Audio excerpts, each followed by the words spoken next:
vibrationfrequency.com. Feel the vibe.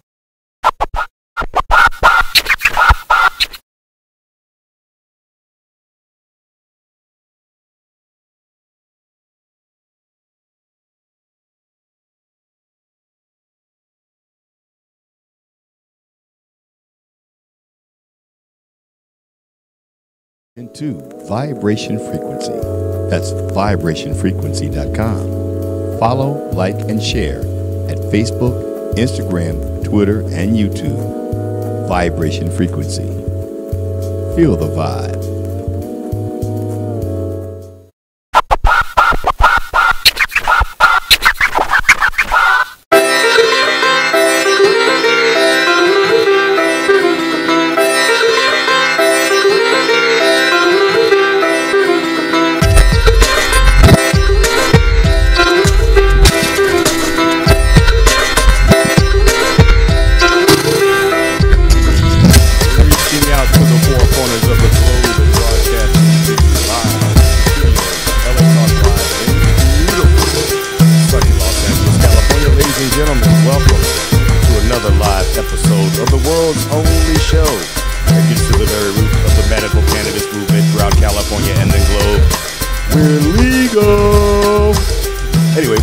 Show. We're broadcasting to you live from our new home in the beautiful studios of Vibration Frequency.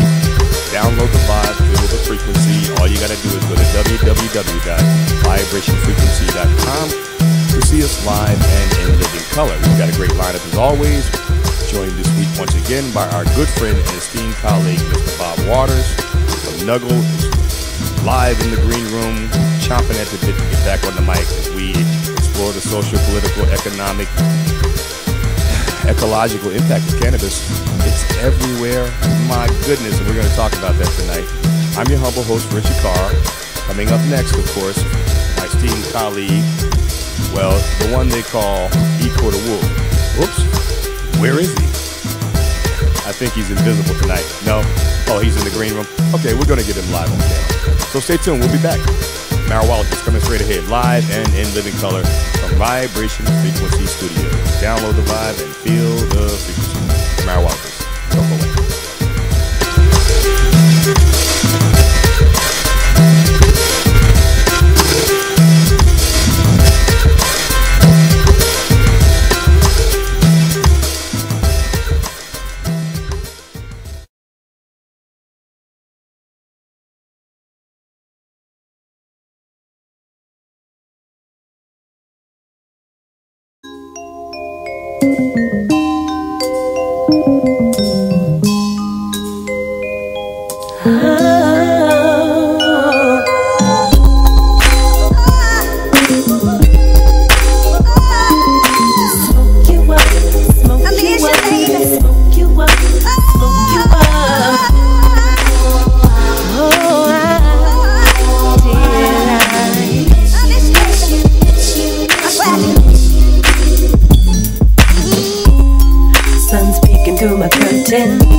Monday, early morning, shave your head.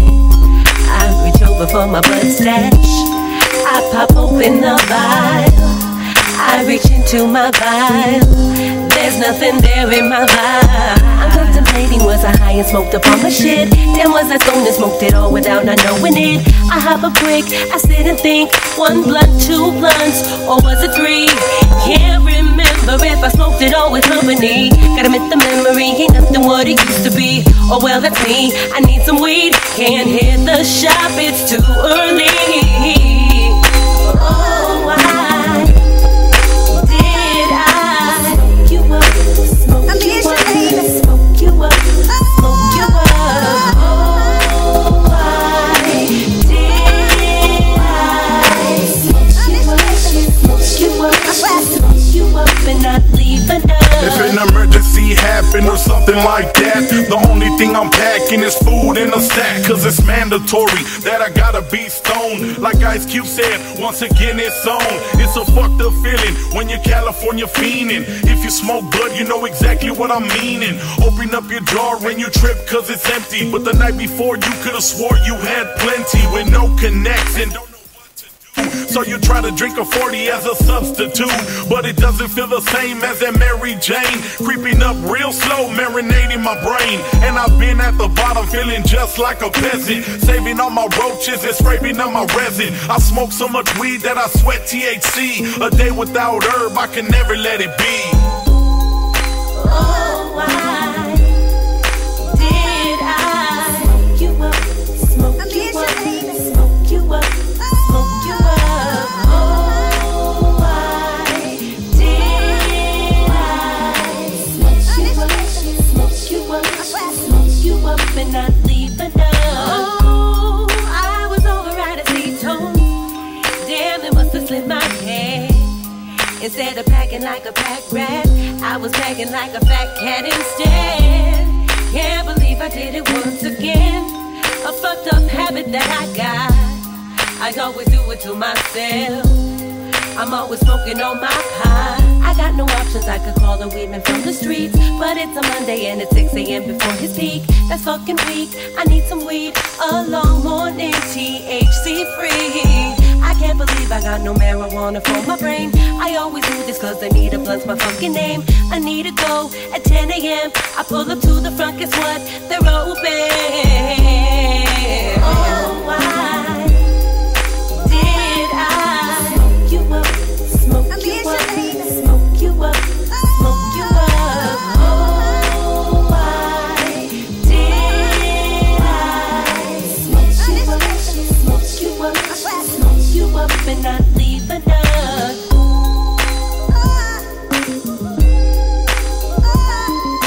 Smoke you up, smoke you up, smoke you up, smoke you up.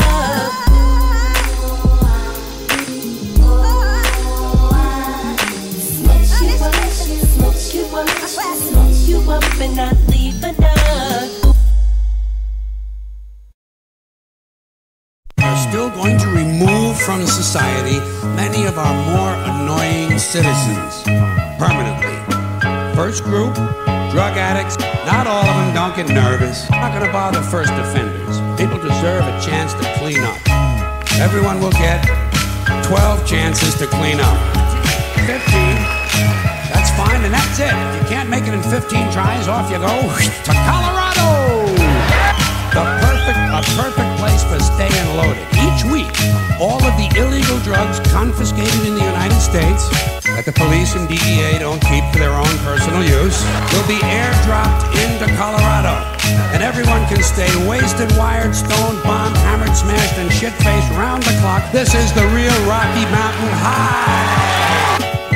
Marijuana is something they need to legalize. For medical reasons, cause it's helping so many people's lives. It helps me free my mind inside these evil times. Trying to adapt when you're trapped behind enemy line. Anyone that smoke will meet me up at Pomona Park, so we can gather up enough for a 10 million men soda march. We're gonna have a big ass smoke out on Capitol Hill, so they're legalizing 420 and passing our bill. They check my phone, they try to shut me down, they split my dome. Cause over 50% of the population's getting stoned. It's really stupid to make something that's illegal when it's being used by over 75% of the people. Can't get a decent stable job without having to pay some more. Pray to God that my Wizinator didn't break a clog. And now I'm really fucking hating this law. It's not even a big deal, why you even breaking my ball? You don't understand why, and you can see it in his eyes. I wouldn't have to worry if weed was legalized. I wouldn't have to worry if weed was legalized. I wouldn't have to worry if weed was legalized. I said we wouldn't have to worry if weed was legalized. We wouldn't have to worry if weed was legalized. Marijuana affects the memory. We call this kid the after-school special smoker. He spends all of his allowance on reefer. Thanks, little buddy. Now, in the next room is father, and I'm 40, but I'm still cool smokers token up, trying to figure out a way to bond with his son. Isn't that ironic? Don't you think? Of course, across town, the kid's Nana's smoking up, trying to ease her glaucoma. And it's good for arthritis, too.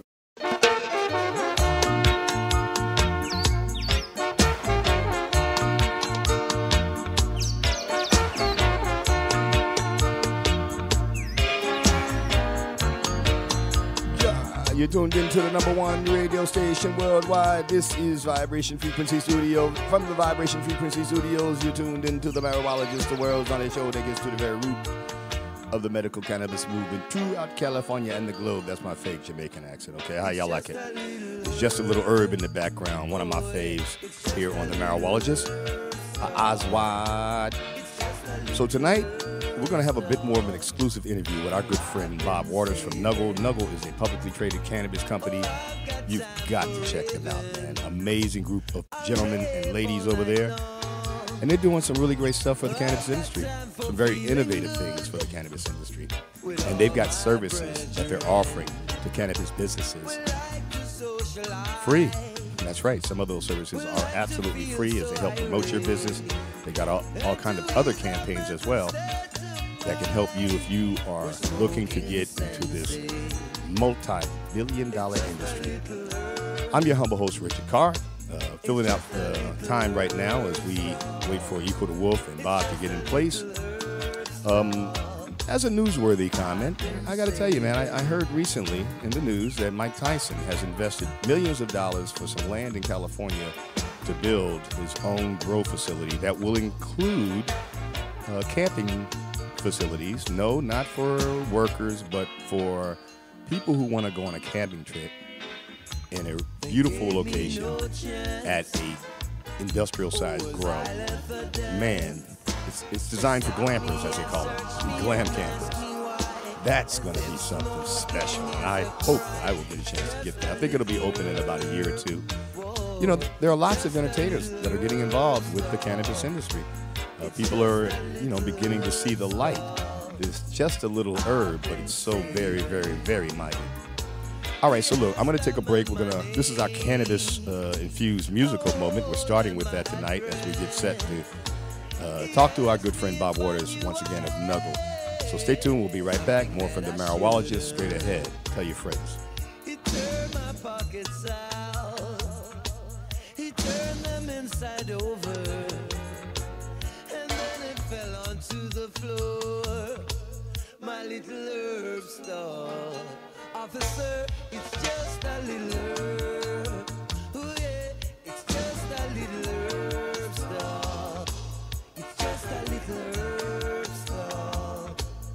I've been saving. Ooh, just a little herb. It's just a little herb store.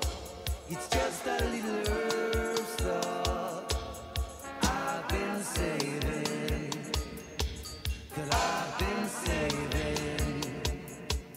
That I've been saving. All night, alright. Smoke with my brethren and feel alright. Oh, now I've been saving. I've been saving.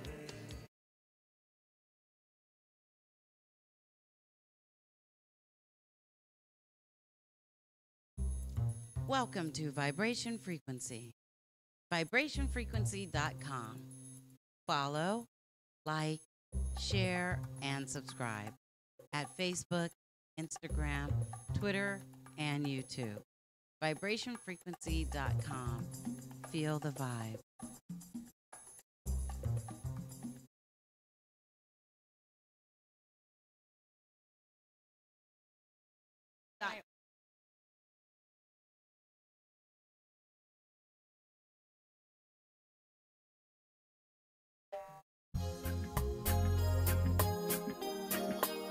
Just think about it. Oh, life in Kingston Town. Life in Kingston Town. She calls out to the man on the street. Sir, can you help me? It's cold and I've no place to sleep. Is there somewhere you can tell me? He walks on and doesn't look back. He pretends he can't hear her. Starts to whistle as he left Augustown.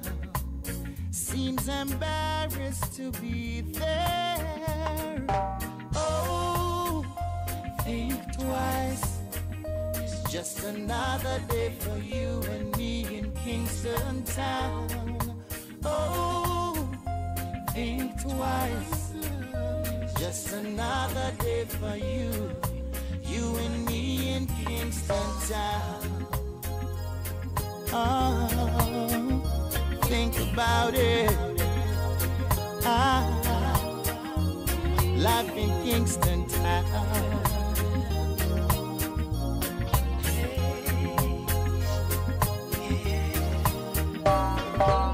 She calls out to the man on the street. He can't see she's been crying. She's got blisters on the soles of her feet. She can't walk, but she's trying. Oh, think twice. It's just another day for you and me in Kingston town. Oh, think twice. Just another day for you, you and me in Kingston town. Just think about it.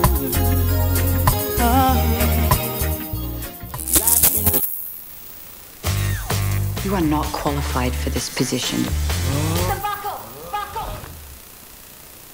Kingston town, Kingston town.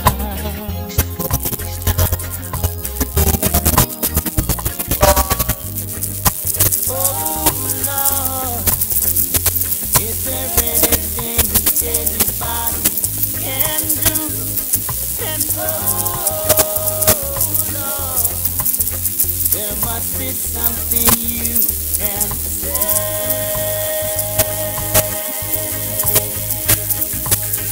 You can tell by the lines on her face. You can see that she's been there. Probably been moved on from every place, 'cause she doesn't fit in there. Oh, think twice. Just another day for you and me in Kingston town. Oh, think twice. Just another day for you, you and me in Kingston town. We're in Kingston town. In Kingston town. In Kingston town, Kingston town. In Kingston town, Kingston town. You and me, you're in Kingston town.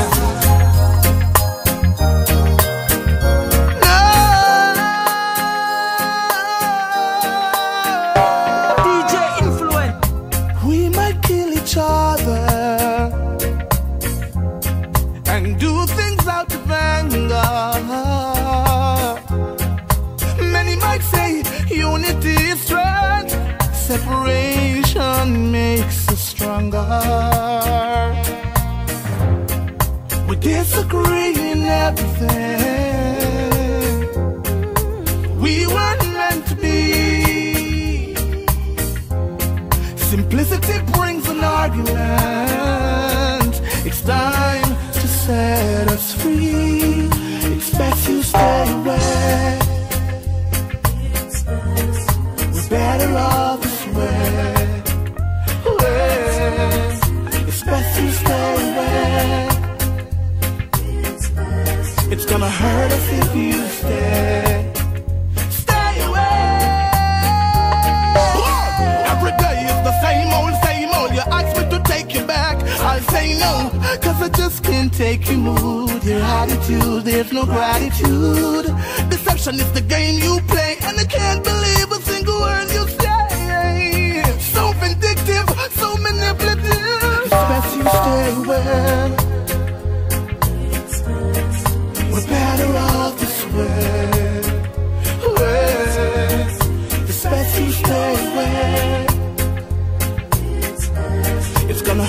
best if you stay. Stay away. How can we love each other when there's no respect and honor? How can we love each other when there's no respect? Welcome back to tonight's episode of The Marijuologist, the world's only show gets to the root of the medical cannabis business.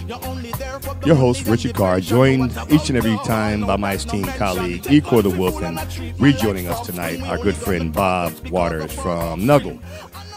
Bob is the VP of Sales, I understand, for Nuggle, which is a publicly traded company.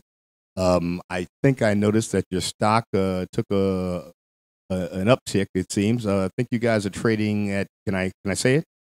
Yeah, it's public knowledge. I think it's about $1.90, right? Yeah.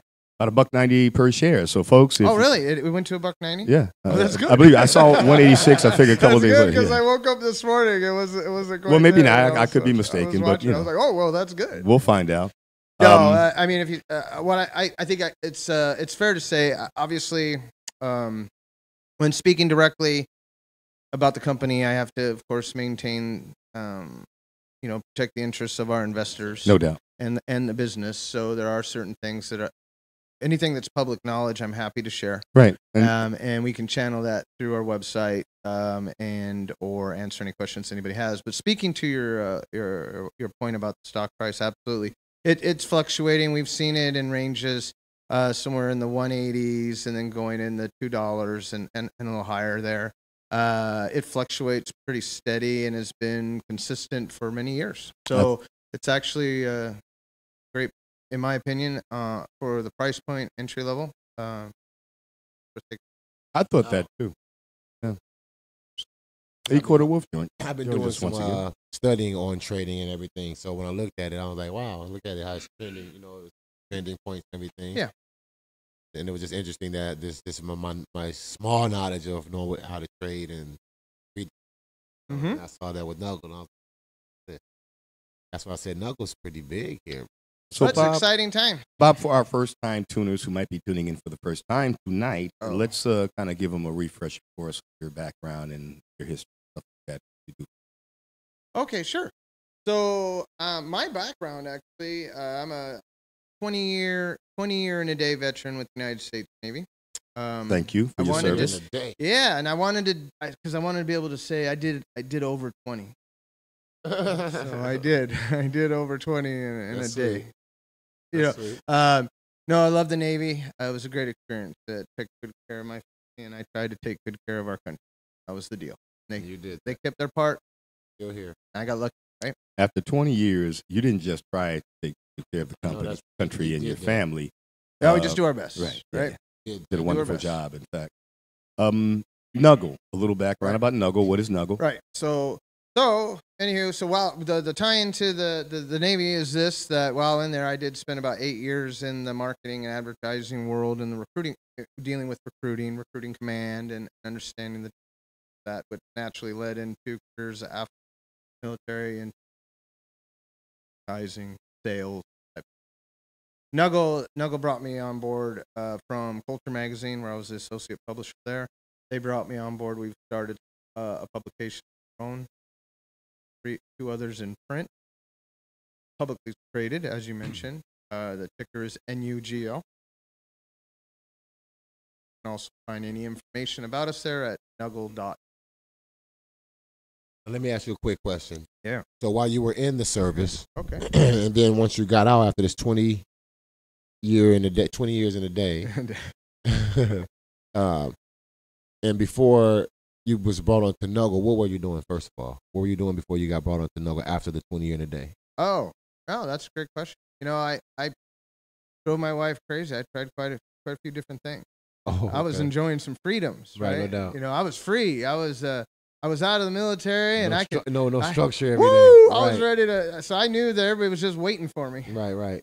So you partied up. Yeah, they're not waiting. You know what I mean? So there was no parade. No parade.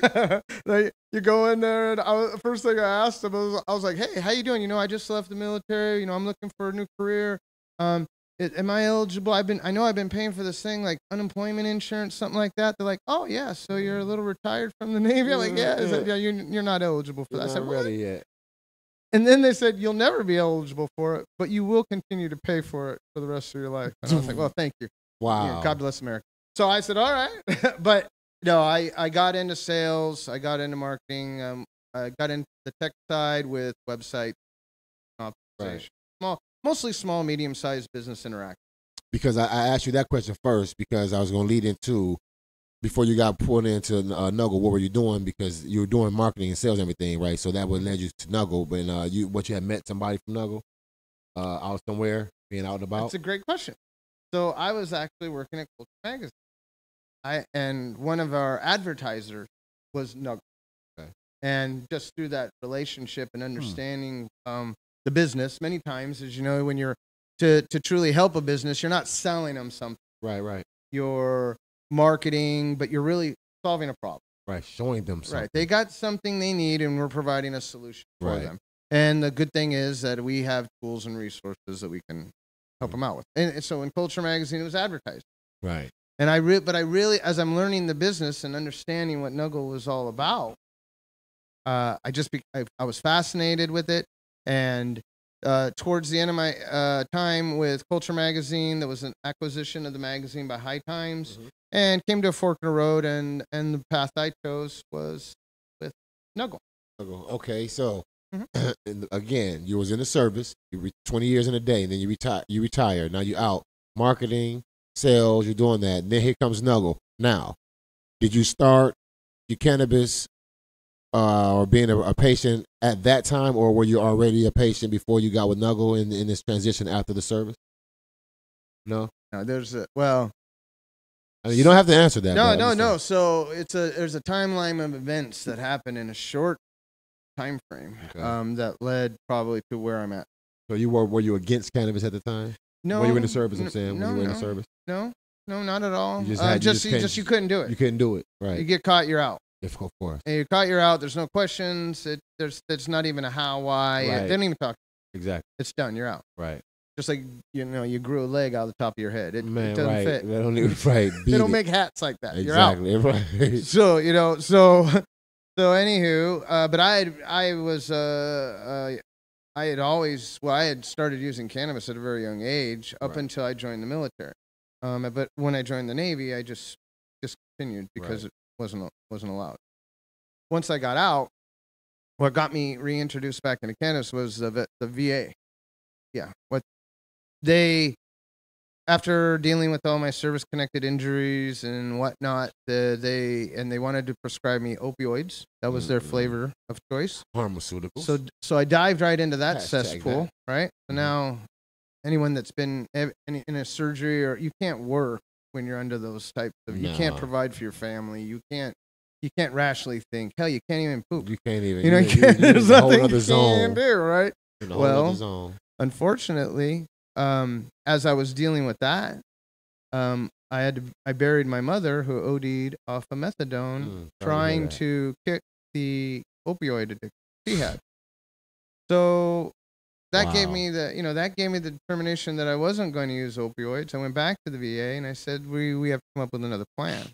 And then the doctor just said, well, I'm going to tell you that the solution for what is going to be in cannabis.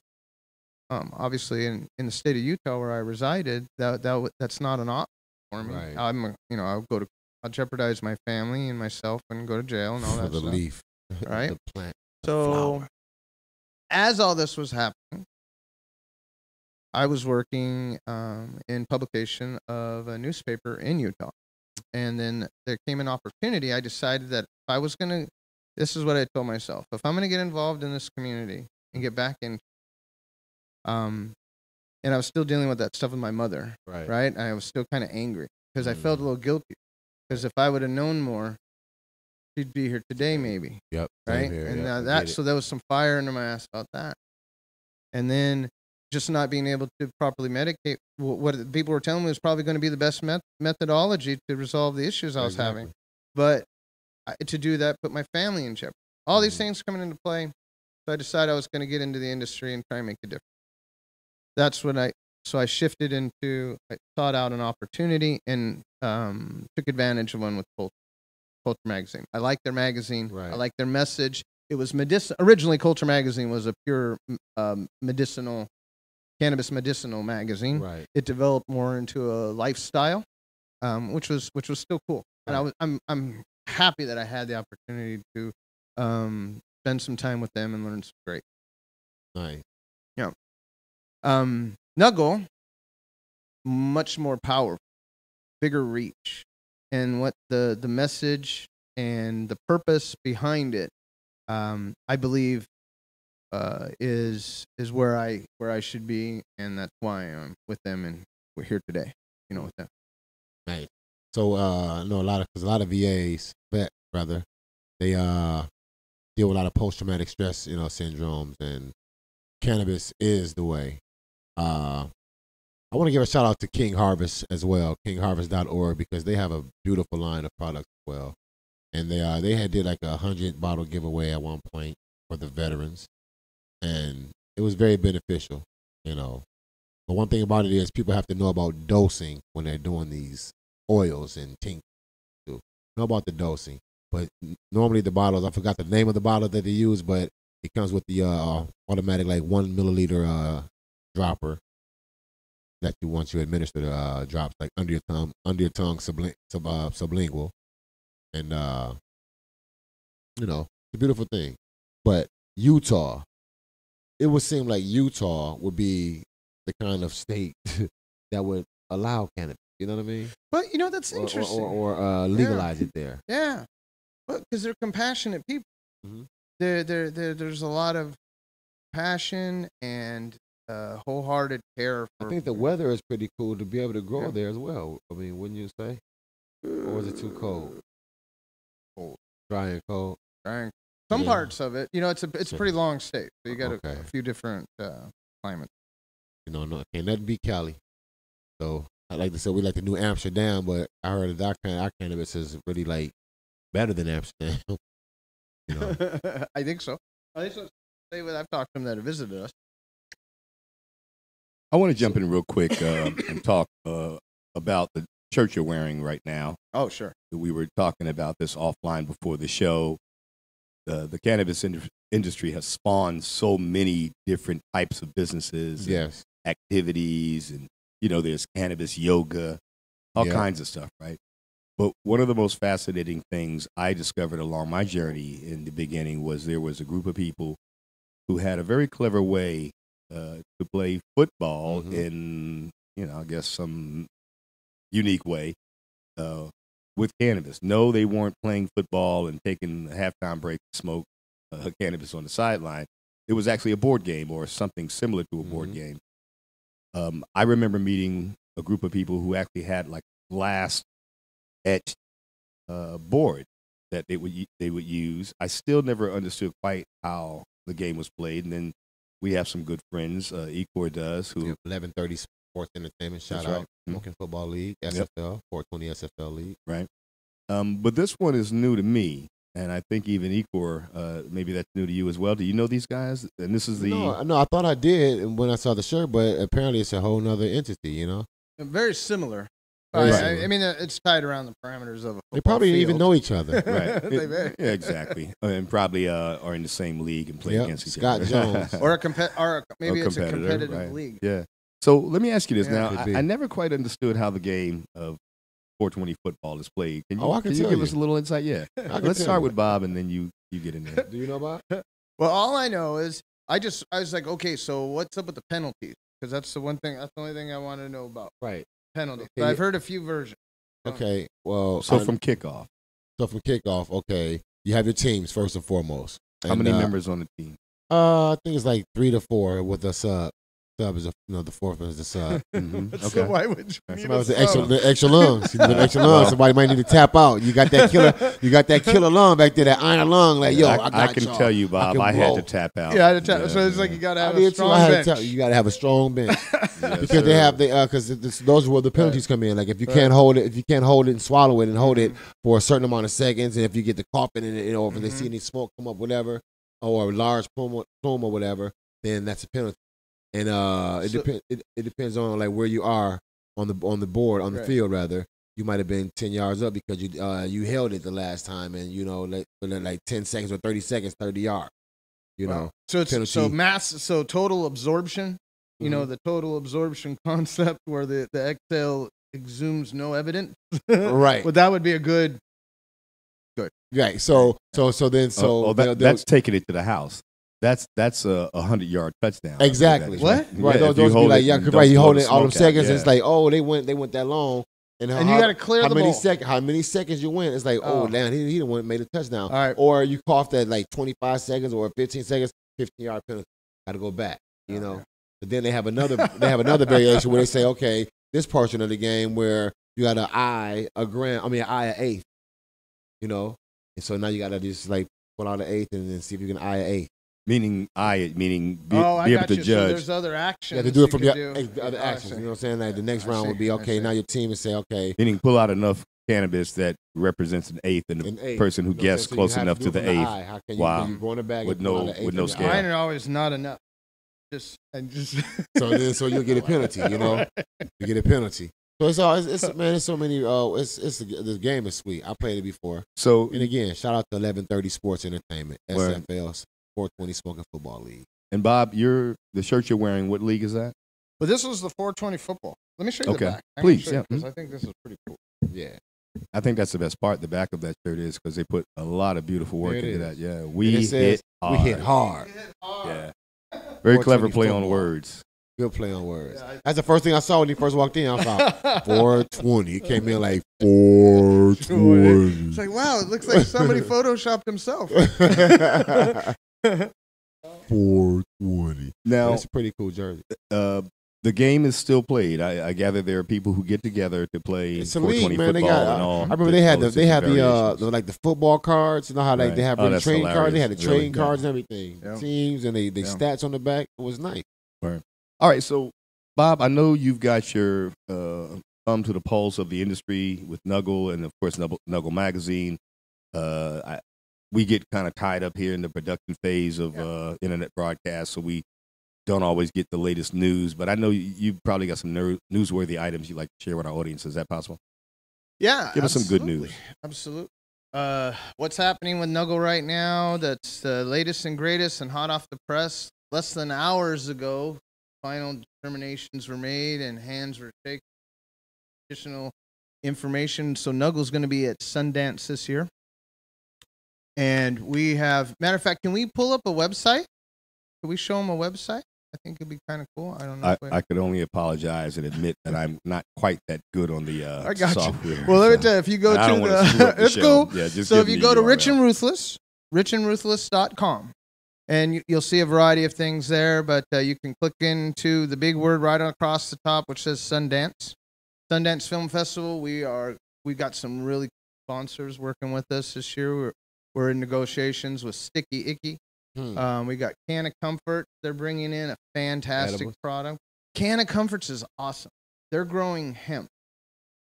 They're growing hemp like Gorilla Glue hemp that is harvested with flavors. It's side by side comparable to cannabis. The difference is the THC level in this flower is at a legal level. So Was that 10? it's under the 3. So it's grown now. It's legal, and I just love that concept because for me, there's many there's so many effects or so many benefits, I guess you could say, from the flower in itself, the whole flower, and not all of it's in the psychoactive. And there are times when I'd love to medicate myself with this flower, but I want to maintain my edge. You know, so I really love their product, and they're great people. They got a fantastic story. Matter of fact, I'm just guilty plug again, but great story with them. They're associated on Nuggle Magazine. We got an article on there about their family and just what they've done with themselves and how cannabis affected them. Right. And it goes back to leukemia. The whole story. Everyone's got a story, and it's just great to see what they're doing in the industry. Right. So we're going up to Sundance. You can take a look at the website. We Oh, got some man. awesome opportunities, but check this out. We're going to have Little Easy E Oh, and E3 are going to be in the tour van, the Nuggle van, and we're going to be traveling from here to Sundance. And we're going to be running it live, so you can go to the Nuggle application on the map and watch that RV kind of cruising. Hilarious. Oh, the wolf need to be on that trip, howling on that trip. Great stuff, right? But and why Sundance? Why is it important? Ask. Well, first and foremost, Sundance is a really great event. I'm from Utah. It's exciting. You got great people up there. It's a great vibe. It's about learning, listening. It's about emerging. You know, the film industry is Sundance film industry. That's where you got your independents up there. You got people that are coming in well known, showing great. I need to be there. And then you got new. It's just an energy of new innovations, and there's going to be CBD components. Cannabis is coming in there with Rich, we need to be there. Great environment, right?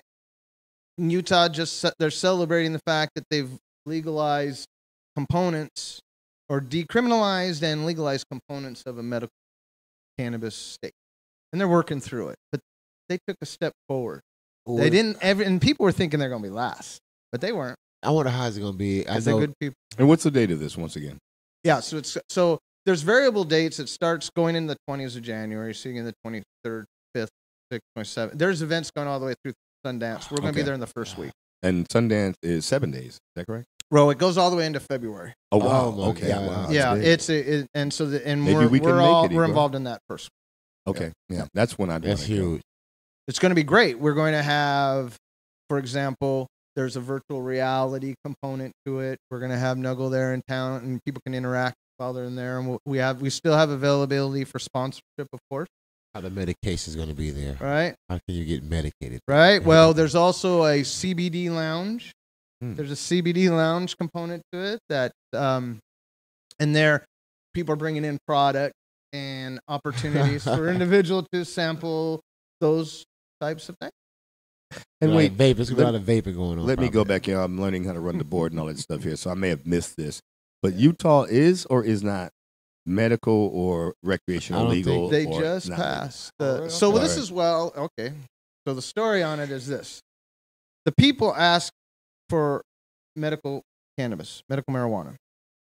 Legislators legislated it into a stagnant event. It wasn't going to happen. They could just kept litigating it to nothing, and it, hoping you would give up and go away. Right. So the people got together and got enough petitions. I was up there and involved in helping them get that. I'm a Utah resident, and it's my state, and I'm going to help them. So we got it on the ballot. The people voted, and they approved it.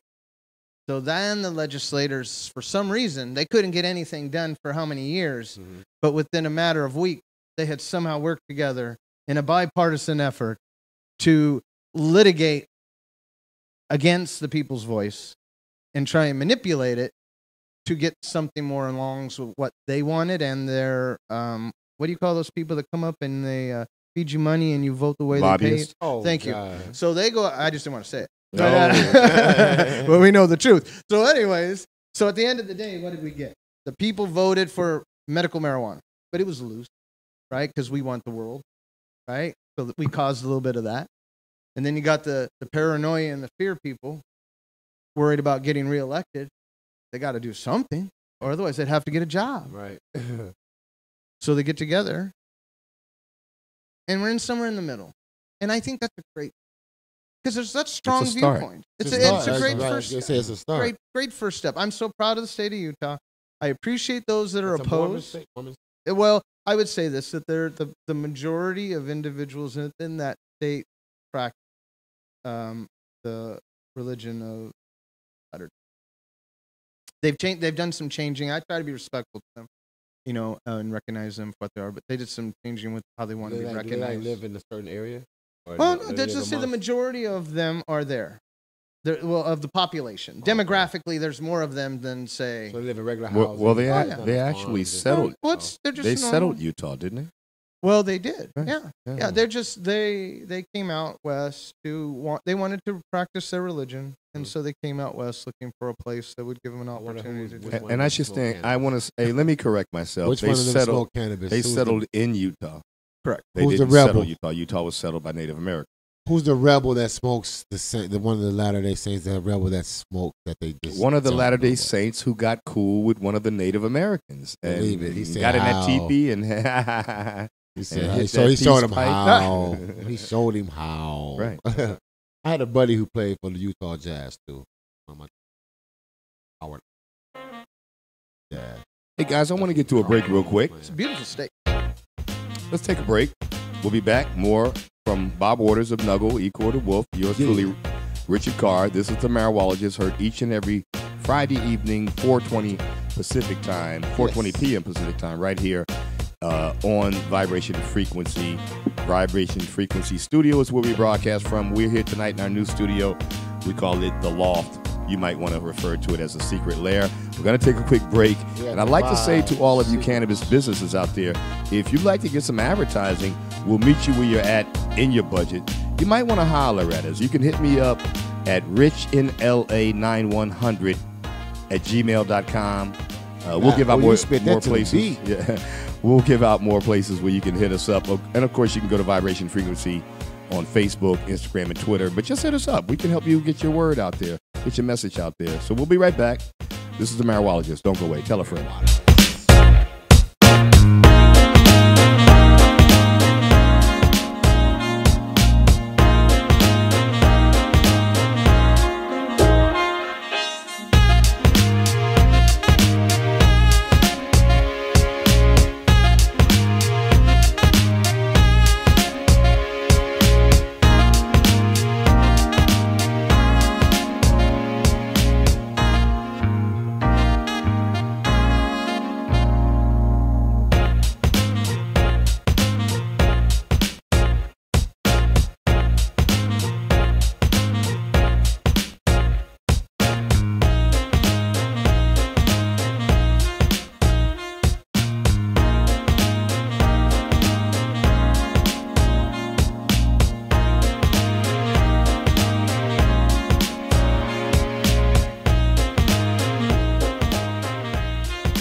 Standing behind the table, there'll be a bunch of people looking very stern and staring into the camera. They'll look into the camera and they'll make this stupid statement. This will put a big dent in the drug problem as we know it in our community today. You've seen that story. Have you seen it more than once? After a while, you just get to realize that this is a hamster wheel that law enforcement is on that they just can't seem to get off. The revolving doors of justice, putting a drug dealer in jail only to see them replaced by another. It truly is a never-ending treadmill.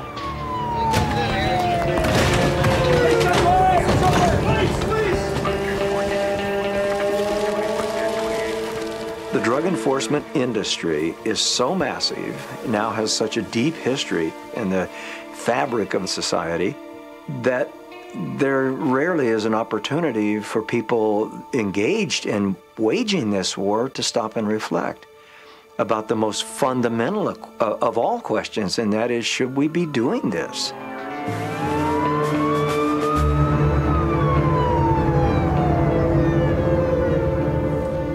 The Royal Canadian Mounted Police, in partnership with the U.S. Drug Enforcement Administration, is very proud to co-host this important international gathering. Drug enforcement officials from 88 countries are gathered to strategize and share intelligence in the international war on drugs. Sharing information with our global partners is integral and has led to numerous successful conclusions of key international operations. We all have one common goal, is to combat the evil of international drug trades. Billions of dollars have been spent on this crusade, and there is no victory in sight. The war is waged on many fronts, on city streets, in the fields of Afghanistan, in the jungles of Colombia, and in countries all over the world. Leading the attack is the American Drug Enforcement Administration, or DEA.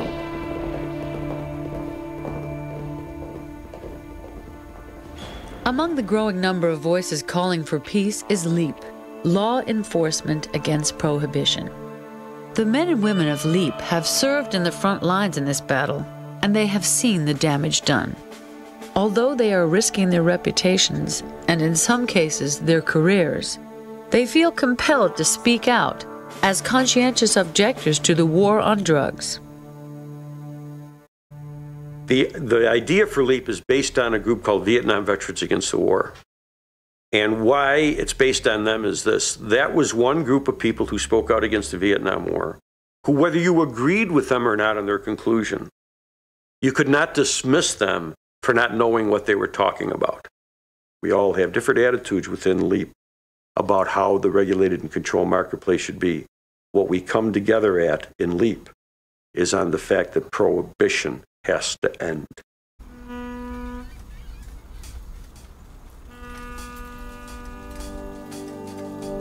Became a police officer in 1989. My beat is all along the Niagara River, which also forms the international border between Canada and the United States.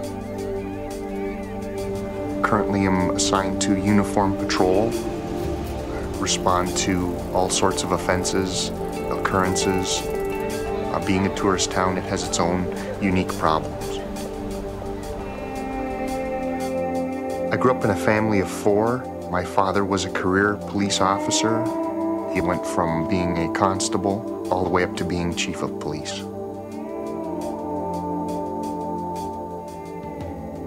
Even as a young man, I knew that there was something strange about the way we approached narcotics. I had a very close family member be arrested. I was very young at the time, and I had asked my mother, what is this all about? And she explained to me that that person had been arrested for importing the resin of a plant. And that didn't seem to make a lot of sense to me. And it still doesn't make any sense to me. Throughout my career, I've seen nothing that would lead me to believe that our current approaches to narcotics work. In fact, they're making things worse. I think there's a great number of officers who do feel as I do. For a combination of reasons, they don't wish to speak out. I have no aspirations on promotion or advancement. The views I express are my own, and they don't reflect those of my employer. Drug calls do take a lower priority in my personal level of response. There have been times where I've had to choose between certain calls and drug calls, and I've said I'm not going to that drug call.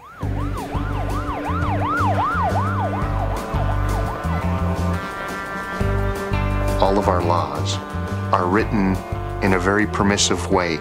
They don't say an officer shall, they say an officer may arrest for certain offenses or another. Discretion is one of the hallmarks of policing in the West. A guy flagged me down just over here once and came up to the car and he said, "I've just done too much cocaine and I think I'm gonna overdose. Can you help me?" So I drove him to the hospital right away. He was very panicked, very panicked. He wasn't a well guy. I was just glad to get him some medical attention. A lot of people will say that by arresting somebody, well, that's now their gateway to getting help for their addiction. But putting them in jail, ruining their prospects for future employment, seems like a pretty strange way to me to help somebody.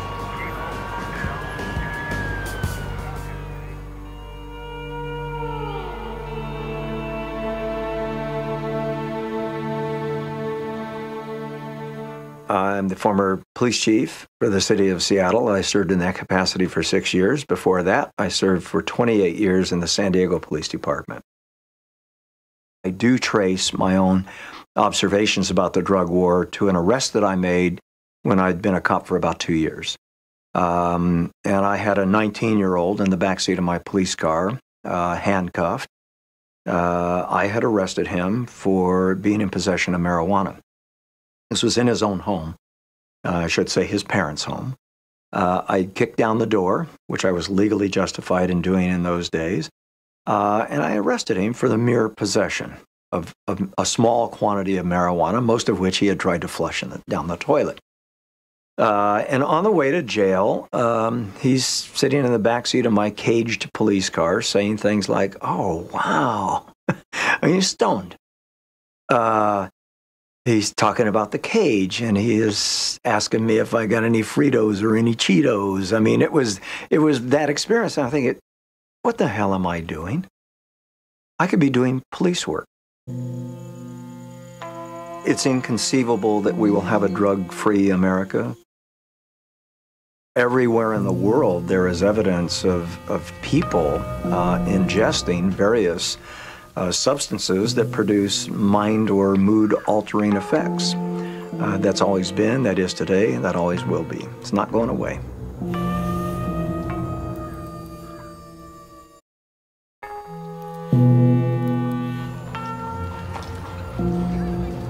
The criminalization of certain drugs began early in the 20th century.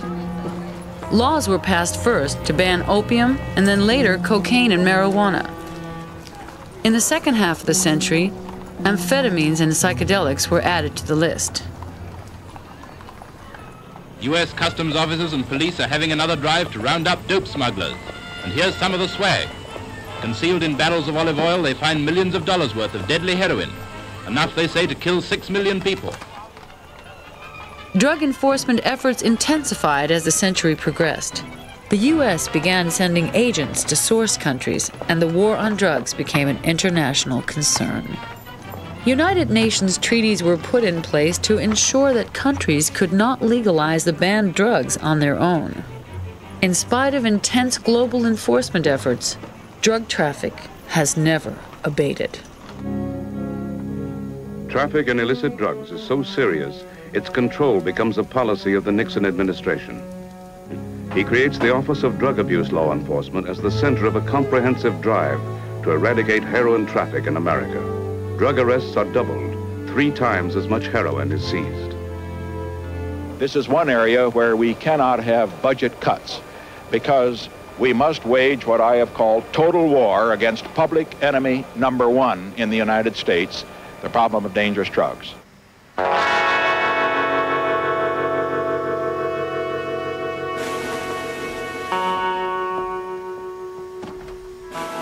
I'm a retired federal officer. In my 32 years, better than 20 of it was spent working in narcotics. We were going into Panama, Colombia, Venezuela, and other Central American countries.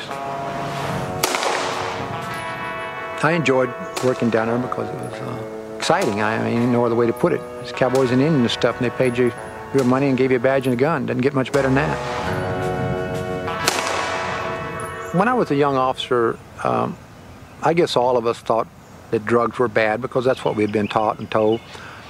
I mean, some of us had seen Reefer Madness, that classic film. And of course, when we were in the military, we were shown all sorts of terrible things that what drugs would do and wouldn't do. Narcotics arrests were always better than illegal alien or other felony arrests that you can make because the thing was narcotics in those days. I was recruited to go down and work in the Florida Keys, driving a $100,000 boat in the middle of the night, chasing a load of, at that time it was mostly marijuana. Then I went over and joined the Air Marine Division. But this time cocaine was really big. It was just coming out of there, and 727 DC-3, just plane loads of narcotics were flying out of Colombia into Mexico. We started working more and more in South America, going to the source country stuff.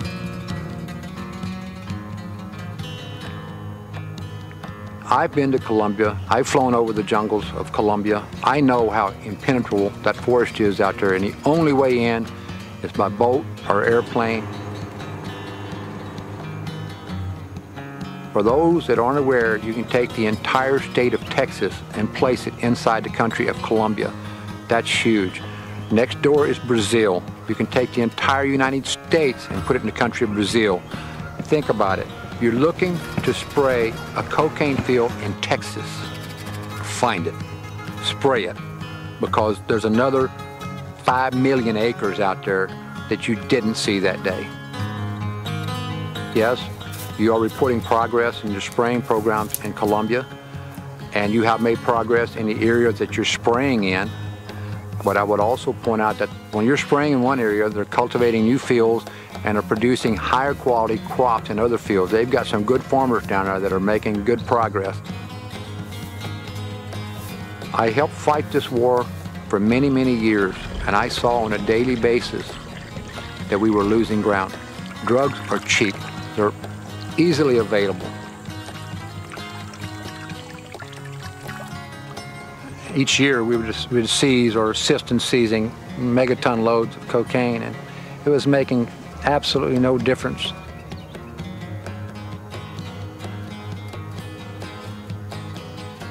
We have a problem with drugs in this country, and we choose to criminalize the behavior, and then we choose to hold other nations responsible for shipping drugs to our country. Well, it's supply and demand. It's been that way since time began. If you have a demand, someone will find a way to supply it.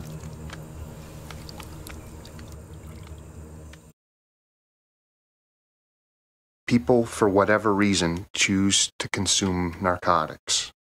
That's really a question best left to professionals, psychologists, psychiatrists. It's something not best left to police officers. We're dealing with economics here, a marketplace, consumers, producers. Prohibition doesn't work because you're dealing with consumer goods which are wanted by a large segment of society. It's exactly similar to the prohibition of alcohol, which both Canada and the United States experimented with in the 1920s and the 30s. Prohibition became law, and contraband liquor, diluted by a nation's tears, flowed down the drain. Soon, Chicago, heart of the bootleg industry, had over 10,000 speakeasies. Protecting 125 million Americans from the evils of liquor were 1,500 ill-paid prohibition agents, constantly tempted by graft. Flashbulbs almost obliterate the figure of Al Capone, who had himself obliterated so many others. When you talk about prohibition, the images that spring into people's minds are of old Model T Fords with gangsters smoking cigars with a machine gun, rat-a-tat-tat-tat-tat. The second thing that they always think about too is that, well, it never worked.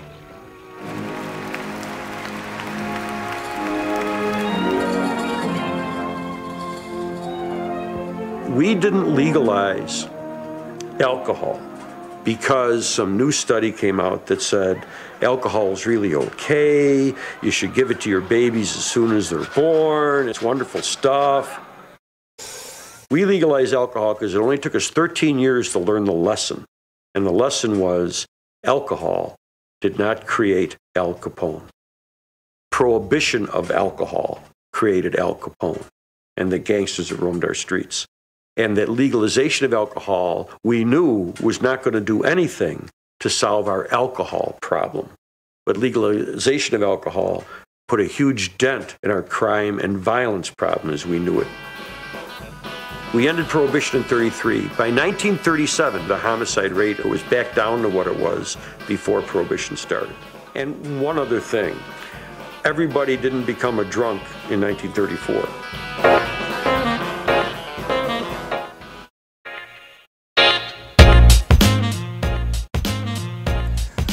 All right, folks, so we're back, and welcome back to tonight's episode, a more laid-back episode of The Marijuologist, the world's only show that gets to the very root of the medical cannabis issue throughout California and the globe. Your humble host, Rich Carr, but you know And my that. pant leg always comes up. You want to show a sock game? I gotta get better socks. Yeah, you Your do. pants are high. I gotta get better We got to get Your you pants are high. some cannabis socks, some pants are good smoking. And then I just saw this commercial. hemp-based this cannabis weekend, socks. and Yeah. they're talking about mom pants or dad pants. I Oh, said, no. Am I wearing those? Oh no, man, you fly. I'm okay. Cool, you fly. know, yeah. All It's when they fit a certain way. It's when they fit a certain way around the man's waist later on. Me and my brother called them big booty jeans. Oh.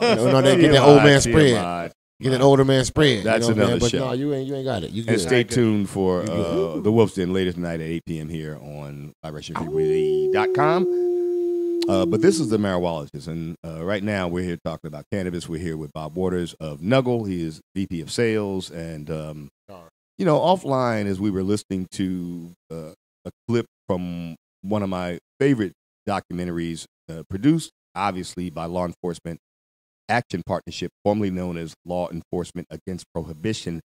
Our good friends over at LEAP, leap.tc is the website still, and that's the documentary they did called Damage Done, The Drug War Odyssey. It's up on YouTube. It's free. Go check it out. It's very informative as to how this whole thing played out from history to our current days, and hallelujah, we are legal, at least when it comes to cannabis. Keep it that way. There's a lot of business going on in the cannabis industry. We're going to be talking about more of that as time goes by, and thank that to the fact that Nuggle here. You know, the business of cannabis. I'm always out there in the streets when it comes to the cannabis as like a roving cannabis reporter. Yeah. Because I go to dispensaries and I used to frequent them a lot, but I kind of slowed down on frequenting the dispensaries. But it's a lot of levels to these games out here. I say games in the cannabis because you got people, there's levels. Because you have people who are cannabis enthusiasts. I mean, like really like want to know and learn and educate and on the legalities of it, getting licensing. You got that level of it. People are about the wellness. Then you still have the people that still at this certain level of like trap level, you know what I mean? Which I can't be mad at because it's still getting money. But it's just way more education involved in it. And then you have like all the different. That's just one aspect. Then you have all these different popular branding now. Everybody wants these kind of carts or these kind of white carts labeling, or these kind of carts. Mm-hmm. I don't want to say no names of the carts, but it's about I get so many different calls as a vendor. I get so many different text messages, calls, pictures, and I'm sitting there like, the last guy just sent me a picture of 1,000 of these that he got for this much. Now this guy sent me same product because everybody likes this product. It's an interesting dynamic. Different price, higher price. And I'm sitting there like, man, like leave me alone. Well, we've talked about price, and let's talk about that since you mentioned it. I'm just speaking about the popularity. All this popular stuff because when there are new people that come out with new products, it's a popularity. I think some of this is very faddish. It is. It is. And I think as a savvy cannapreneur, term we've used quite frequently on the air. It turns you off sometimes. As a savvy cannapreneur, I think it's important for you first to identify who is your market. What's your market? The flowers. I mean, are you better in the flower market? Are you better, number one, at procuring a great product, and to whom or for whom are you procuring it? Well, most people of the stuff that you have caviar level cannabis at times that just ain't gonna sell, on Florence Avenue or down on Western. Where you do have a lot of dispensaries, but what are they selling? Right. But yet those same areas want that caviar type boutique level, but they want it for a farm price or a dirt cheap price. Which speaks to the fact that whatever they are dispensing is probably not caviar level, but something that's mass. And I've taken some top look like notch caviar level strange to dispensaries, and they turn them down because they saying we want like some real exotic. I'm sitting like these. I'm just saying it's important for any savvy cannabis distributor, wholesale level. You got to really identify your market because I think the point that you're making, and I totally agree, is that it has become so diverse. It's saturated. It used to be just flour. Now it's all kinds of derivatives. But guess what? But here's another level of it. Do you ever get requests for edibles or medible? Every now and then. Okay. But So here's that's another not a level. big market But for here's you. another level of it. People they see so much flour that they're starting It to all looks like the it's same? the mental aspect of it. People don't know about these. It's a lot of levels to this. Especially if you're out there in the trenches dealing with people when they shutting doors in your face, telling you no, this ain't the ones, and you got some of the baddest shit. You know, you putting these bags up there, 4, 5, 6, 7 different strains, you know, of some top shelf shit, and they're turning it down because a lot of times they see so much. And I'm looking at the stuff that they have, different people, Mhm. and I'm sitting there like, okay, either you must have a deal with somebody and you owe them some money because I said everything I got here is better than everything. At least 4 or 5 different ones you got here. That mine is killing though. But you turning it down. So I think they're starting to get more, people are starting to become like, they smelling so much of it, seeing so much of it that they don't even know what it is at this point no more. You know, then everybody looking for a certain one smell. Well, This I one would certain say, smell. I would say from the retailer's point of view is that every demographic is going to have a market cap. Going to have market, the consumer within the demographic, the majority of the consumers within any given demographic or area is going to have an average spend. And many times, and this is why we'll see price fluctuations on same product, but there's a variable based on where it's being presented to the consumer. Tallahassee, Florida, gallon of milk, LA gallon of milk, right. Same gallon of milk, same cow, it's all demographic. Sometimes the product that you're bringing to market exceeds the capacity, per se, of that average spend. So, I mean, I ran into that personally where I brought something in that was of a caliber that was above the spend level. They turned it down. The market I'm trying to get it in because they want to buy it for less. I want the best. But, well, and then there's some unrealistic expectations. And they in want to the lowball you. scenario. Then you got then they always want to lowball you. Right. And they say, "Oh, I can get those for like 800." Like, so in that come case, there's on, an oversupply in the marketplace. If the retailer is naming price, that means the market's flooded. I don't think there's any doubt about it. Yeah, that's the problem. I have a friend who is a wholesale distributor. He said to me that a farmer called him recently, "Hey, I've got too much, inventory that I need to get rid of, and I don't have any place to get rid of it. Can you help?" But of course, he was mountains away, and then there's the transport, logistic issues, and all of that. That it never seems to work out. But It don't of never course work out, there's a man. glut in the market. And then, and you sitting there with the best connect. And I've got to tell you, as both And a it don't patient, work. as a patient, as an advocate, and a baller on a budget, I like that little. I want to see the pricing come down. I love $5 grams and $10 8 balls, and I don't see any problem with it. Why are you guys looking at me like you want to kill me now?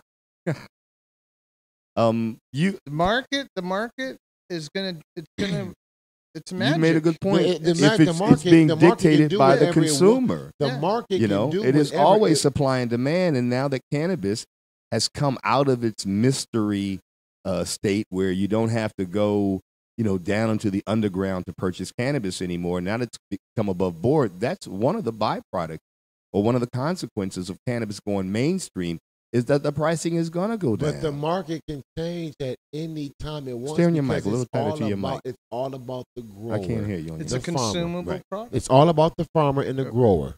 Bottom line, they can What do you manipulate mean? the number anytime they want to because they're growing it. All they doing is basing it off of what's out there. What's out there? Okay, we're gonna say this, or they might have set the tone and people following that tone. Well, I mean, there's going to be a minimum cost. I think the spot price on a pound right now is it's all costs included. But right? you got to realize, So you've got hard costs. They're the grower, right? You got to at least get enough to keep your lights on. But if it's this, it depends on what strain it is because you got people that want. I mean, that gets growing mid-grade strains. You got people that's growing exotic top shelf strain. You know what I mean? So therefore, these numbers, it's because the stronger, the better, the louder the smell. Of course, that's going to be the more dollar value. But when you got those ones like you said, the $1,000 ones, those are like the mid shelf. You know what I mean? Mid-grade That levels. would be like an average. That's like an average. But guess what I was trying to get to is that I just saying that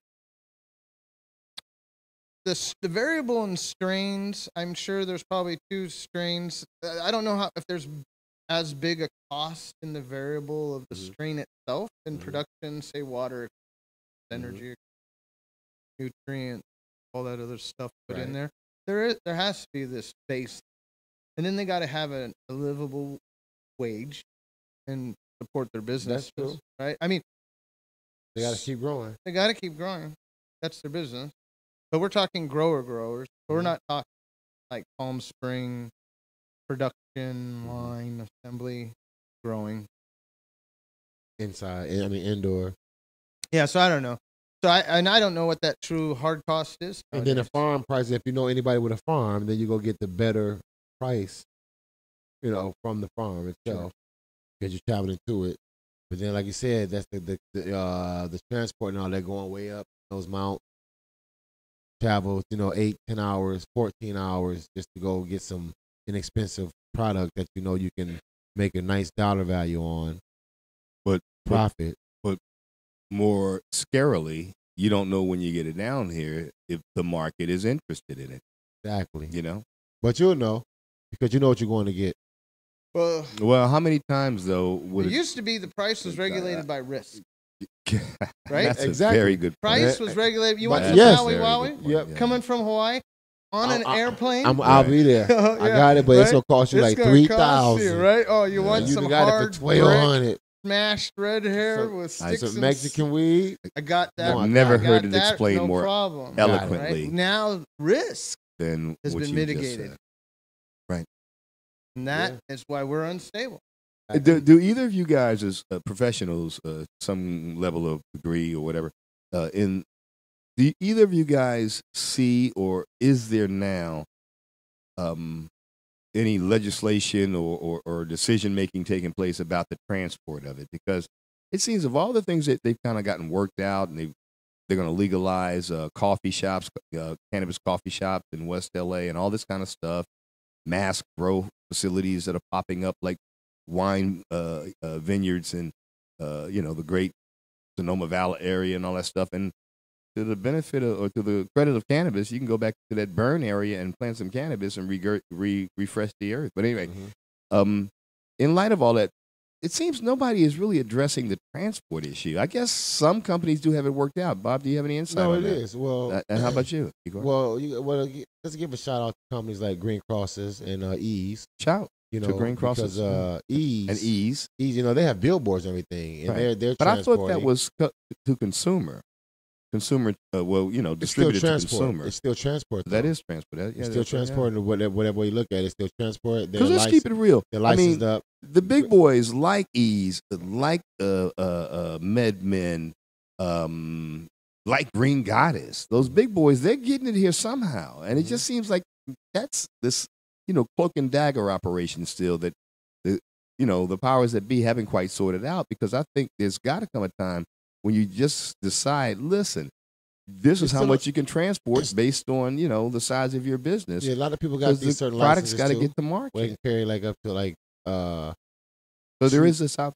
You have to carry it up to like 20 like pounds. Okay.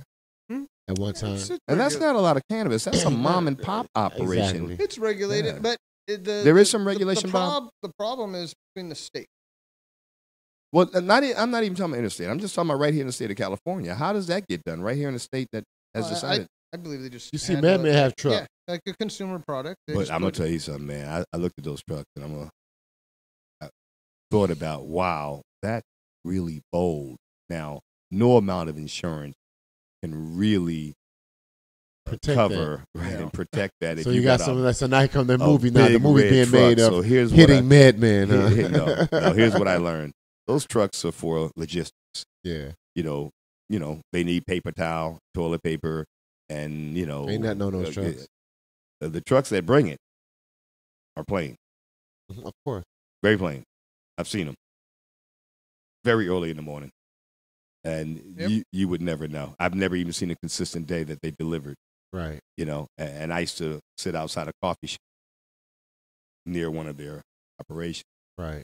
So my point being, they're getting it there somehow. And It's getting all around they're this not place worried somehow. about Yeah, so they getting can hit for it, but- interstate. They're Right. free to operate their business, move their product All right. in a business. Right, okay. It the complication comes in when we start doing the cross state. Right. And then is there any reciprocity legislation?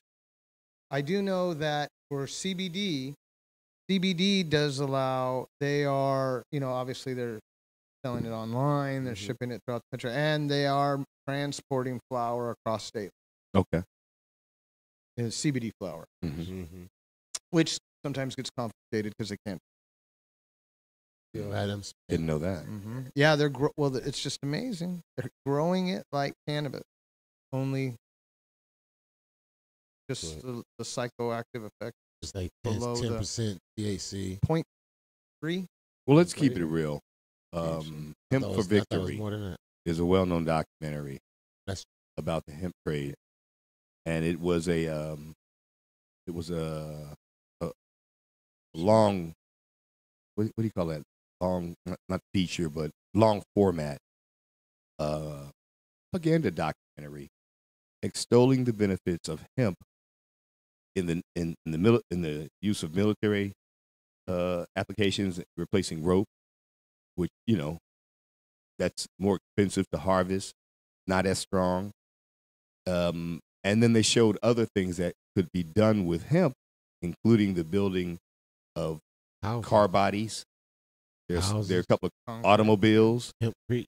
They call it hempcrete. But there are a couple of automobiles whose all outer body is made with hemp. Right? And then I've been to the Hemp Museum in Los Angeles before they closed or before they moved. And hempcrete is as light as a feather. You ain't got to worry about termites and all those bugs. Right. Stuff. And hempcrete's been used in Germany to build some structures that are rated to last for a century or more. Don't leak, no mold, nothing. So hemp alone, that was one of Jack Harrah's biggest campaign, along with other advocates, to get hemp legalized at least. Yep. So and of course that's been defeated repeatedly because you have nylon now, and nylon is the new rope, and it's cheap, and it's plastic, it's toxic. But the farmers, the big chemical companies, the 3Ms and all of those people, they fought against the use of hemp in military applications. I'm telling you, if you just look up, I think it's Hemp for Victory, I think is the name of the documentary. And it's fascinating how America endorsed hemp. It's just amazing. And of course, you can't smoke hemp. So back in those days, you wouldn't light up a rope of hemp and get high. So the medical side even, but that came much. Anyway, we could ramble on forever. Guys, I think that's a good place to end the show unless you been a good open format tonight. Yeah, we want to send a shout out to Wurtster. What's Your Fetish, who was supposed to be on the show tonight. She had some great edibles, but she was in a serious car accident, and she sent me the pictures and stuff yesterday, video of her accident. Support. So I want to send her our support, send her our love, and you heal and all that edibles. And we'll see you next time on the next show.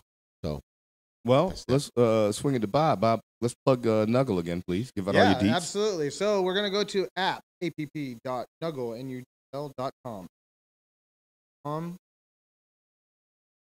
Devices, iOS or Android, download the app. Make a profile. Search. You can find my profile. You can find my email. You send me an email. $10 million. No, Monopoly money. But I'll help you build a menu. Before we wrap out, I want to just go back to a real cool question, and you can answer this real quick, Bob. You guys offer some services gratis, pro bono, right? To help some companies kind of get their presence on Nuggle. Is that correct? Well, what I would do is this. Let's do this. I'm going to throw something out there. Throw it out there, Bob. All right. Well, we can figure out when, but what I'd be happy to do is if we get to a point where we can, if there's somebody out there that's interested, that has some questions, that wants to talk about our application, and I could actually, they have a business or they're trying to do something where they want to build out, we can get them call in. We can talk to them, and I'll help them get through that process, and then we'll get somebody in there and help them build out their profile, build out their menu. Yeah. Sounds nice. All right. That says it all. Yeah. Bob, Absolutely. thank you very much for coming back and supporting the show, man. And as always, there's an open invite. We won't overtax you to show up, but every time you do, you really bring some good insight. And I'm glad we had this time without any other guests to really kind of drill down into your work that you do with Nuggle. And you're such a great guy. Talking a little bit about yourself as well. And once again, we salute you. Thank you. Thank you for your And sponsors, Sundance. Sponsors. RichandRuthless.com. Go to Sundance. Take a look at what we got there. Oh, man. It's going to be a great show. And Iko, any final words? Yeah, I need to be at that Sundance event. It's gonna at that be, film festival. But I need to have my presence known up there. Known, shown, seen, whatever. I got projects. Right? So, yeah, we'll see y'all next week on the Marijuanologist at Vibration Frequency, vibrationfrequency.com.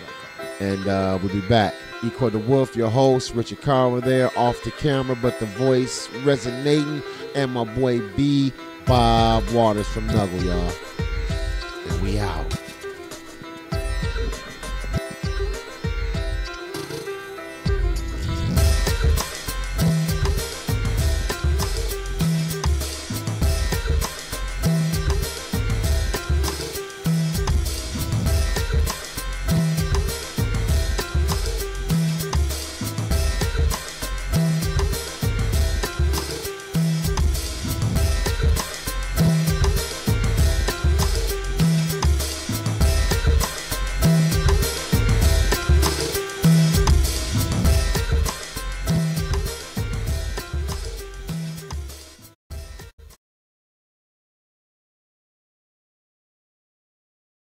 Tuned into Vibration Frequency.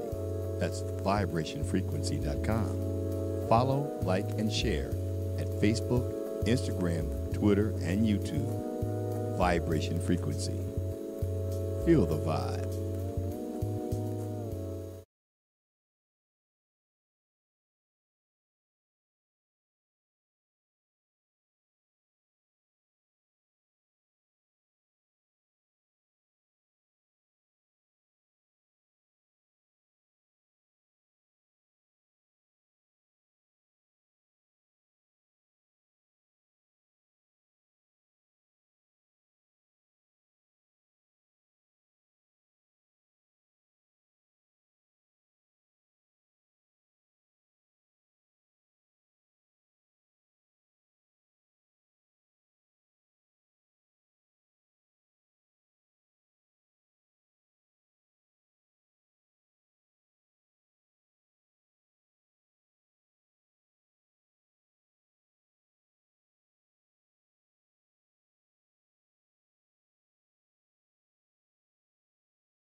Call me the ganja farmer. Deep down in the earth to me put the ganja. Babylon come and light it at half a rum. Could you possibly rewind and come again? Okay.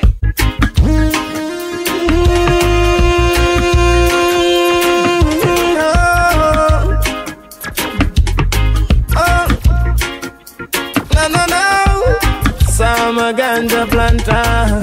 Call me the ganja farmer. Deep down in the earth to me put the ganja. Babylon come and light it at a fire, me a chant. Yes, I'm a ganja planter.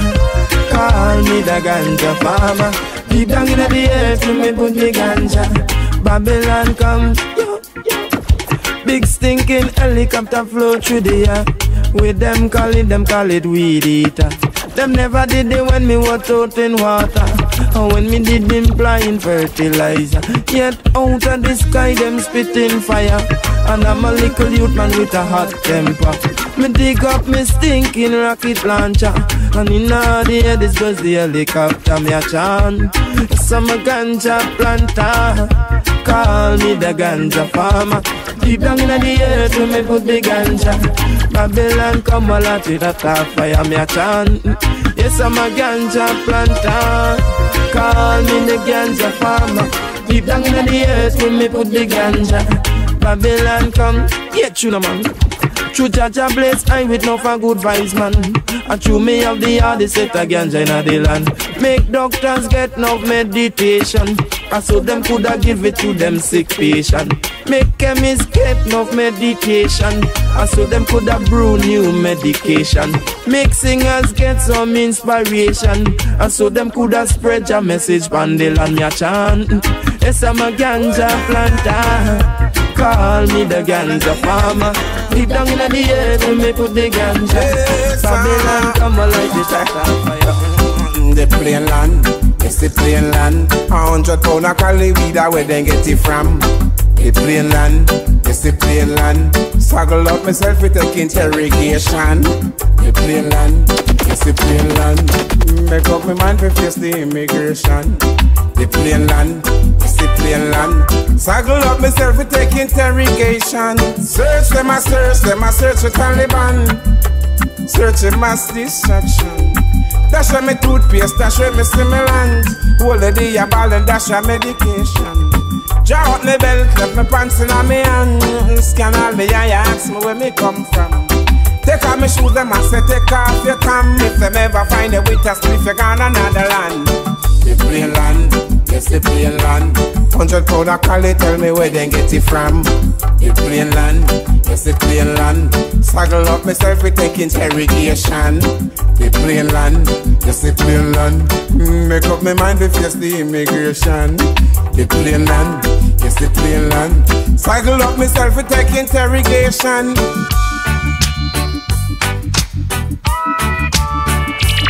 DJ Easy Rock the show. I wanna get high, so high. I wanna get high, so high.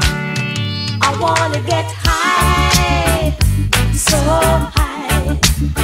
I wanna get high, so high. One draw, one draw. I want draw, one draw. Hey brother man, hey what you say? Give me some of your sensei. Hey Rasta man, hey what you say? Give me some of your sensei. So long I have been searching for a taste, looking all over the place. Not a thing could I find to satisfy my mind. So I came to search for the eye, to see what the eye could do. And just like I said, you send it straight to my head. Wanna feel high, so high, so high, high. I wanna feel high, so high. I want one draw now. I want draw. I want one draw now. I want draw. Hey brother man, hey what you say? Give me some of your sensei. Hey Rasta man, hey what you say? Give me some of your sensei. Give me some rhythm, let me dance. A long, long time and I feel so nice. Now I'm really feeling good, and I am in a dancing mood. Won't you come and rock with me? I'm feeling so high because just like I said, it's gone straight to my head. Now I'm feeling high, so high. I'm feeling high, so high. Marijuana is all that I need. Marijuana, so don't kill the breed. Not kill it. Not kill it. It's all that I need. Marijuana, so don't kill the breed. Yeah. We smoke the high highest grade, the best you've ever seen. The skunk where you purple, the grades where you green. Yeah, strictly sense me, a smoke of them in on me team. But if you're not in the team, you coulda send me memes. I said nothing. You like me Sabine, I archie them up the top, I grade them up a bean. Babylon them send me things and said them off to intervene. I charge me fee, I charge me fee. It's all that I need, marijuana. So don't kill the breed, marijuana. It's all that I need, marijuana. So don't kill the breed. We're planting acres and acres. So me tell the youth themselves we plant up the whole of Jamaica. Acres and acres. Let me hear it for the reapers and the buyers and the cultivator. Acres and acres. I'm loving on my heart for the weed. Me have to burn the haters. Acres and acres. We spell it with a G-A-N and call it ganja maker. So me tell Babylon say no fi touch me ground. And me tell the wicked man say no fi cut it down.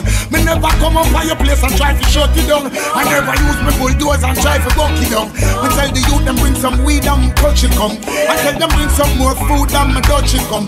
I said them want me weed ground. Then I must say fun me prefer plant the weed and figure bust the gun. Acres and acres. So me tell the youth themselves we plant up the whole of Jamaica. Acres and acres. Spell it with a G-A-N and call it ganja maker. Acres and acres. I'm loving on me yard for the weed. Me have to burn the hater. Acres and acres. Yo again a bigger judgment. Hey, see that now. Bobo bobo bobo helicopter come. Bobo bobo bobo invade me weed ground. Bobo bobo bobo me fire the next jump. Bobo bobo bobo 50 pound a gum. Yo, me nah go swap it for no coke, nah swap it for no opium, nah swap it for no Hennessy, nah swap it for no rum, nah swap it for no bullet, nah swap it for no gun. Proper infrastructure, no one tell them bring the money come. I done the smoke and a joke, me nah take no cold. I done the smoke, make it show. Babylon just low we herb and let it go. Babylon low we herb, now cut it down you feel no. Well then, spot them in a green and in a red and black. Jump out a helicopter for me plantation them chop. Bun down, round 10 acre me crop. Catch me wheel, me chop, me palm, me head back. Me water boot and cutlass, me no see where them drop. Them say, hey, not the gen, no make we see your face back. Next week, me a chop down and next hilltop. Can't stop me from plant me ganja crop. Me nah end up in a pork shop. Babylon just low we herb and let it go. Babylon low we herb, now cut it down you feel no. Me want you feel low we herb and let it go. Babylon low we herb, now cut it down you feel no. Sergeant, all of the time I know I've spending a bush and road that they on the street. Open your eyes and look. Feel old murderer, me mean and old cook. As you put down something and eat them one chook. One tear every page out of we bank book. Take a proper look in a holy book and just slow we herb and let it go. Babylon low we herb, now cut it down you feel no. Kiki, this strong herb never yet let me down. Buy it by the stick, 300 bag on the pound. Now we know the herb it had the right incense. So why them want cut it out and give we wrong fragrance? Imagine them want we inhale destroyer. Cigarette butt left man homeless at the air. Big headline me cite in a newspaper. Ganja cure glaucoma. I keep on getting high.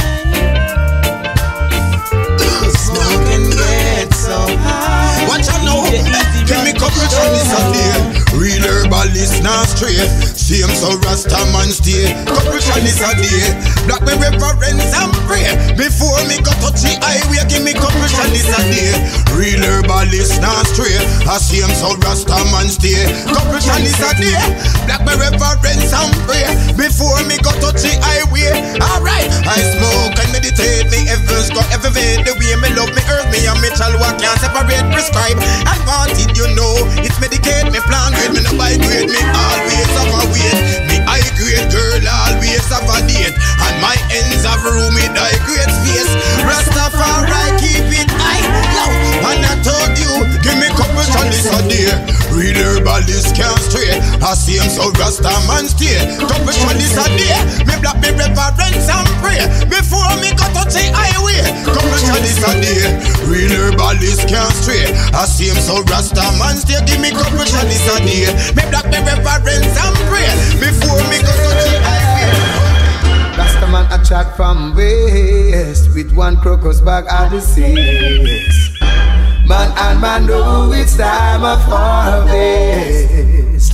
Everyone I send them requests. They know the brew is the best, and it's the best medication for stress. Give me the sense in me long. I burn it every minute, every hour. Give me the sense in me long. I blaze it in a whistler and chalwa. Give me the sense in me long. You know that I'm the herbs minister. Who need the sense in me long? Can depend on the messenger. Oh Lord, now you got to the east with the sacrament of peace.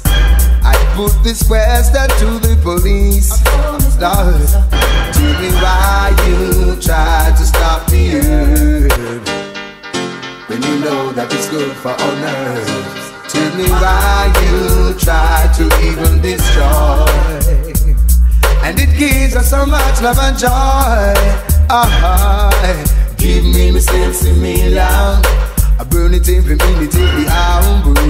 Give me the sense in me long. I blaze it in a whistler and chalwa. Give me the sense in me long. You know that I'm the earth's minister. Who need the sense in me long? Can depend on Jah messenger. The earth is healing of the nation. It gives a positive vibration, yeah. Cause there, from the beginning of vibration, whoa, and now it has been passed to this generation. It's used by the elder, so I know it's an healer. It can cure glaucoma, arthritis and asthma. Oh, what a feeling, it's a natural healing. Oh, what a feeling, your works you feeling. I smoke me herb till me hide them red so till Ras protector now go take them poison pill. Look how much people the cancer stick it kill, but yet them legalize it still. Want some alien on me lamb, you know it's important. Check it deep on him camp, him have the highest grade, him nah ram.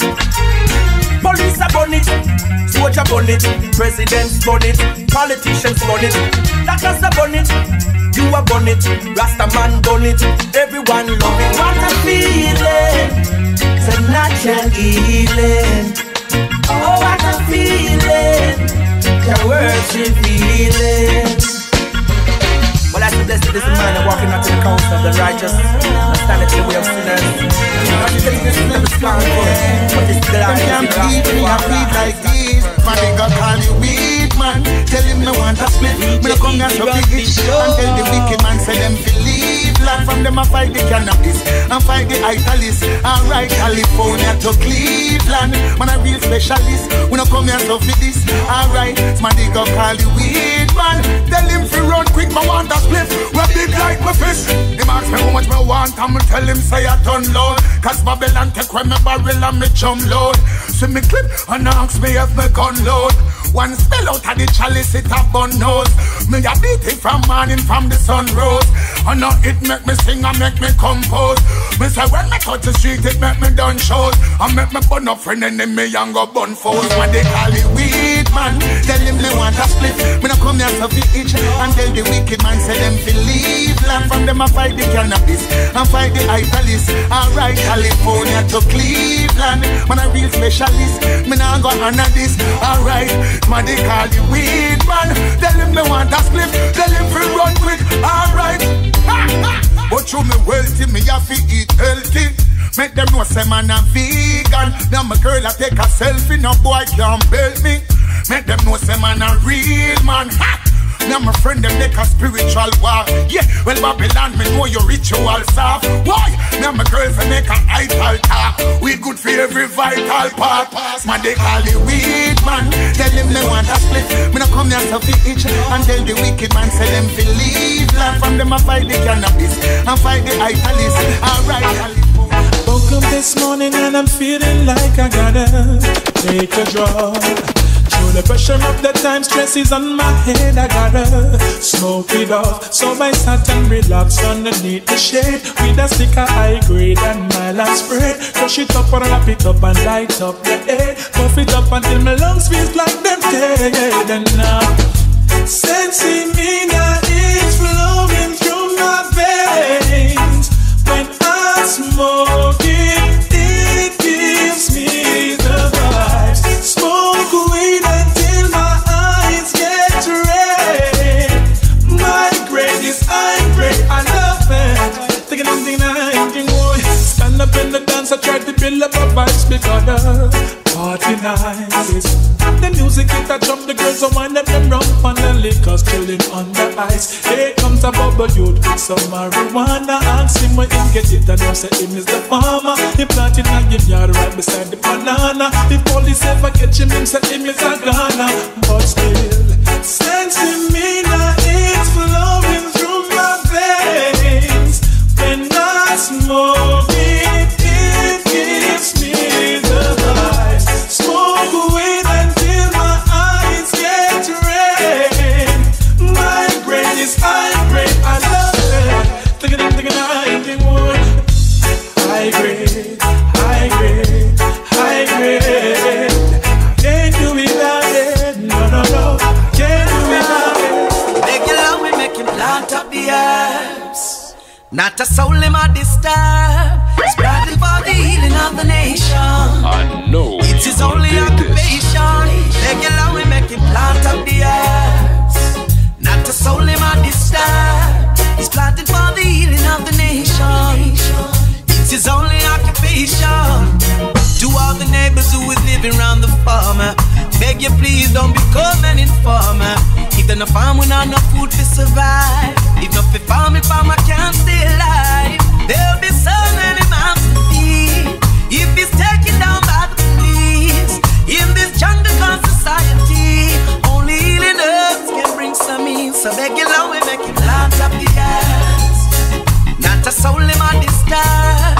Standing for the healing of the nation. It is only occupation. Beg you low and make you plant up the earth. Not a soul in my disturb. It's planted for the healing of the nation. It is only occupation. Yeah, enough man a benefit of farming, and the farmer is the smallest in the market. The bigger boss, all they do is extort it. I saw them control for export it. See if then them will man for distribute it. To take the focus on the brethren who's importing it. And the liquor where them left with me, we hustle with them, sell police and soldiers. We burn down the crap, make you love, we make you plant up the earth. Not a soul in my disturb. Planted for the healing of the nation. It is only occupation. Make you love, we make you plant up the earth. Not a soul in my disturb. It's planted for the healing of the nation. It is only occupation. Hey, I must don't smoke the chronic to bother no one. No. I man don't smoke the chronic to cause moderation to Babylon. I man smoke the chronic just to meditate. Alright. So in all my doings, my rewards will be great. So why won't you leave righteous children alone? Can't you see that we're protected by the Father on His throne? He will never allow you to trample us down. We're the sheep of His pasture, and we're standing on holy ground. Listen. By their actions, I would think that they don't like us. Oh no. We make a drive, they pull us over, and they want to treat us unjust. Yes, in the dance, kick back and listen some music. Alright, they make a raid and a diss before they go look for some notorious terrorists. Yes, why won't you leave righteous children alone? Can't you see that we're protected by the Father on His throne? He'll never allow you to trample us down. We're the sheep of His pastures, and we're standing on holy ground.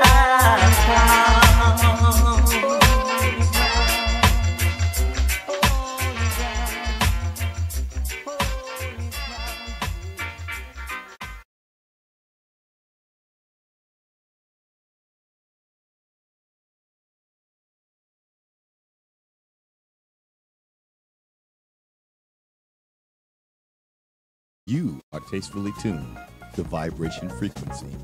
VibrationFrequency.com. Follow us, like, and share at Facebook, Instagram, Twitter, and YouTube. Vibration Frequency. Feel the vibe?